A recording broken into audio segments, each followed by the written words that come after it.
Hi everyone, welcome to Align Cloud 9. I'm Jacqueline Rose and you're watching our homestead. Today I'm making a video about how I make kombucha, and I've been brewing it for a while, guys. I really enjoy it. It's very tasty and it's fun to brew, and it's not that much work. I mean, it is a lot of work depending on how much you make, but it's more relaxing to me, like when you take care of plants and you enjoy it. So I'm going to tell you about how I make my kombucha. Please do more research than just this video if you are planning on making kombucha. I read a lot of books and did a lot of videos, not just one. Just make sure you reach out because there's a lot to this. I'm just going to give you the bare minimum. I don't think that this is a foolproof guide to making kombucha. I'm just sharing with you how I do it and some of the steps, not all the steps that I do. So with me today, I have different flavors that I'm going to flavor my kombucha with. Lemons and blueberries and pineapple, and that's going to be my 3 flavors. I personally choose 3 flavors because I make, in these glass jars, I make 3 gallons of starter tea. Here's what that looks like.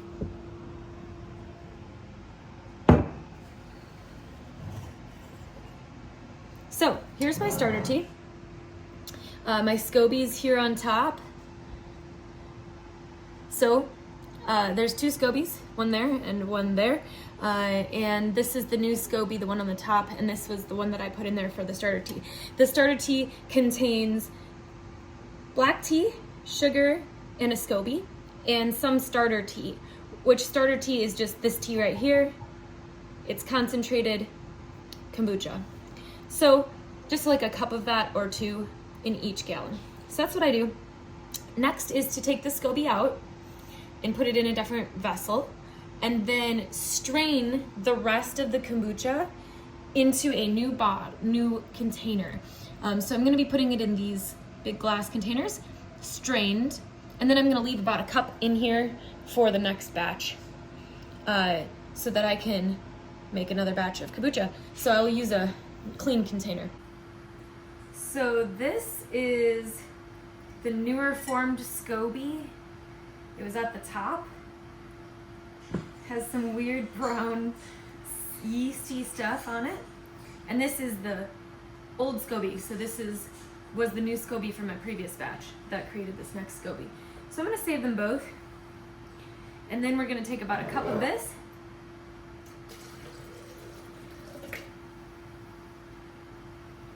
Roughly. And then, like I said, go ahead and strain the rest of it right into another 1 gallon glass container. Awesome. The strained kombucha in this starter tea with a SCOBY set aside for another batch. I can add flavor to this, but I'm gonna have to do that 2 more times because I have 3 batches of these. Okay, now that we have filtered our 3 gallons of tea start, which had the SCOBYs in them, and we've moved our SCOBYs in about a cup from each of them, of these starter teas, to a different container for later. And we have 3 strained kombucha starting teas. So we're gonna flavor them. I squeezed the lemons into here. So this is what I got out of them. It's concentrated lemon juice. I made sure that I got all the seeds that I could get out of there. I didn't really want any seeds in there, so I kind of fished them out of the bottom. And I'm gonna go ahead, I'm gonna add some distilled water. And with the distilled water, fill it maybe to the max line, just so we have some extra juice in there. We have the pulp from the lemon as well. Lemon is one of our favorite flavors, so I squeezed lemon juice and I added the distilled water. And next is cane sugar. I use cane sugar for all of my kombucha as well. I don't think it really matters. I just like to use cane sugar. About 2 tablespoons of sugar goes into here. About. I'm not really picky, because you don't have to be exact with this kind of stuff, but pretty close, somewhere around there. So I have about 2 tablespoons in there, and I'm gonna go ahead and I'm going to blend it.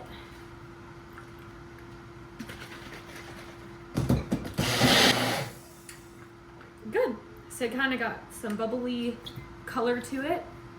So I like to give it a little taste just to make sure.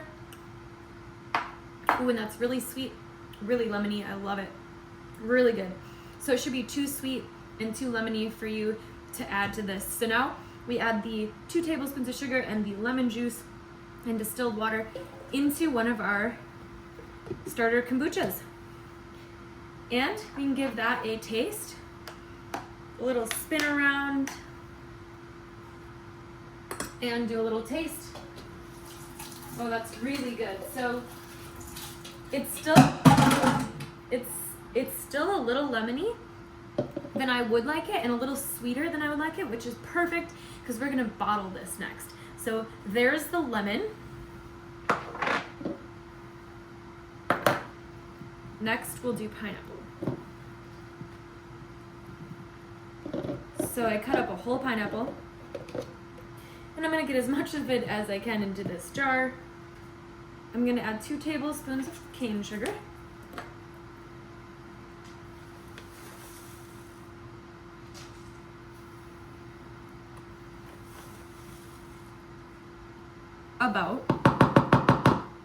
And then I'm gonna add some distilled water.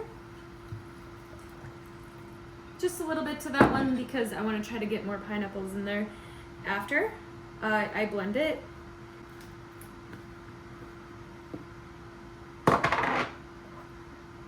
Give it a taste. Oh, I love pineapples so much. It's really good. Put it into the next jar. Pineapples and pineapple kombucha tea. Give it a mix. Give it a taste. Oh, that's so good. All right, next we have blueberry. So I'll take the blueberries, add 2 tablespoons of cane sugar,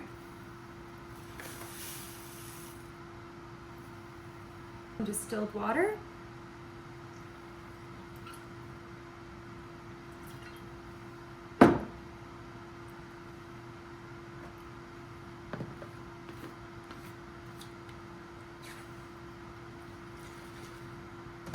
blend it up. Give it a taste. I always do this part so I make sure I remember to add sugar. Make sure it's as sweet as I like it and it has enough blueberries. Seems good to me. I'm gonna pour it in my 3rd jar. Blueberries and sugar. Give it a little mix. Try it. Really good. Awesome, so now I flavored my kombucha. The next step is to transfer it to bottles like these. Definitely do your research. I chose these bottles because I knew that they could hold carbonation pressure from the inside. Because I'm going to bottle these into here and they're going to sit for 2 to 4 days, depending on how long they take to carbonate, depending on what I put in them. And then I will refrigerate them to stop them from getting more carbonated. And then the kombucha will be ready. So let's bottle it up. Now that I labeled all of my bottles and dated them, I'm going to pour them in to here. And I've flavored it. So lemon into my lemon jar.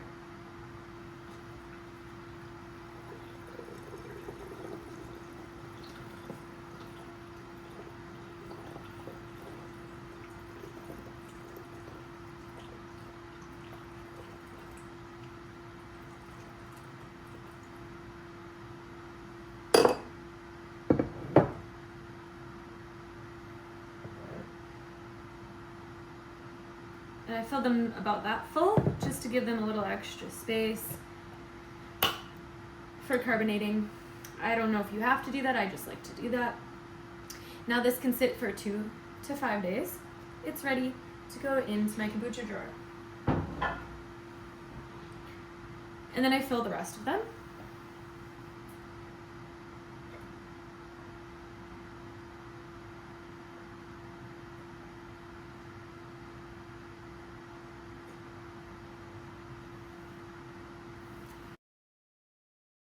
Yeah.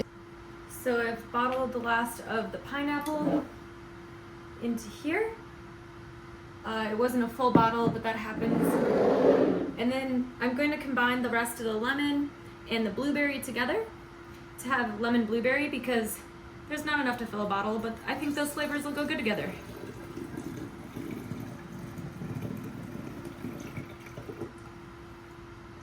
So lemon and blueberry.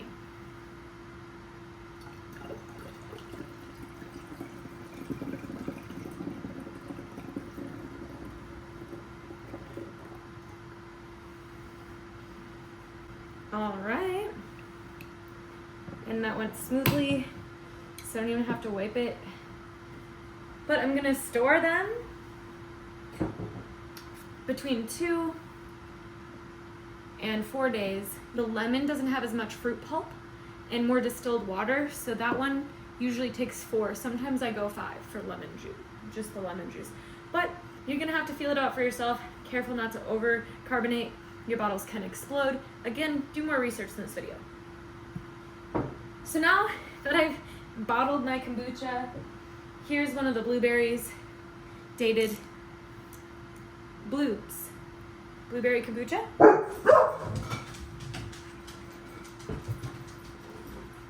Pineapple kombucha.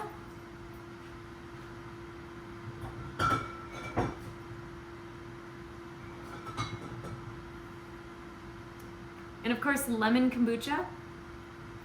Gonna carbonate for 2 to 4 days.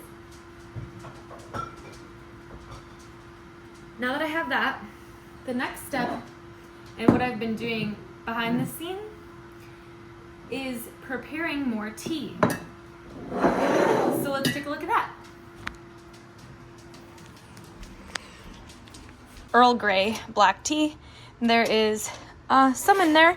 I wanted it to be cooler because I don't want it to be too hot or too cold when I'm putting it with the SCOBY to create a new brew. So what we're doing now that we have flavors is we're starting a new batch of kombucha so that we can add flavor to it in 7 to 10 days like we just did with the other ones. So I'm making 3 more of them. So I need some black tea. I also need some sugar. So you need a black tea. I just like Earl Grey, and that's the one I use, but definitely, again, do some research and see which one you might want to use. Next, I need about a cup of sugar with my concentrated tea, because I'm gonna add water to this to dilute it. So about 1 cup. I want it to be almost 1 cup. So as you can see, it's like almost 1 cup. It doesn't have to be an exact amount, just about 2/3 a cup to 1 cup. So that's what has been my rule. Now we are making 3 gallons. So that's per gallon. So I actually need 3 cups, or 3 almost cups.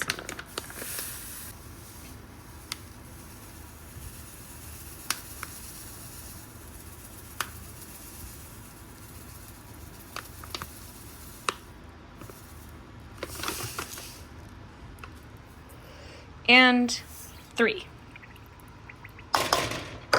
So now I'm gonna mix that together. And I wanna make sure that the tea or the sugar totally dissolves into the tea. The tea is a little bit warm, but not really. It's like warmer than room temperature. But I wanna make sure that I dissolve all the sugar into the tea. Okay, so now that I've dissolved the sugar in my concentrated tea, I'm going to pour it evenly into 3 vessels that we have here.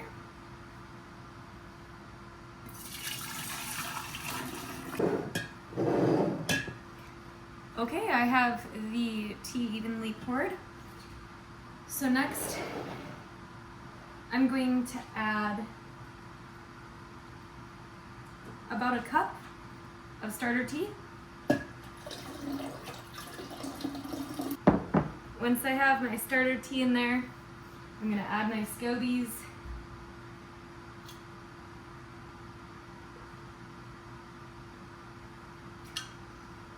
don't think it matters how they go in there.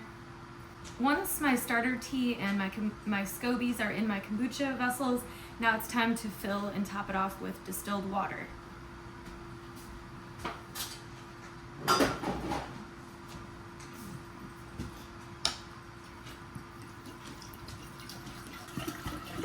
I try to make sure I keep it consistent when I'm pouring the distilled water.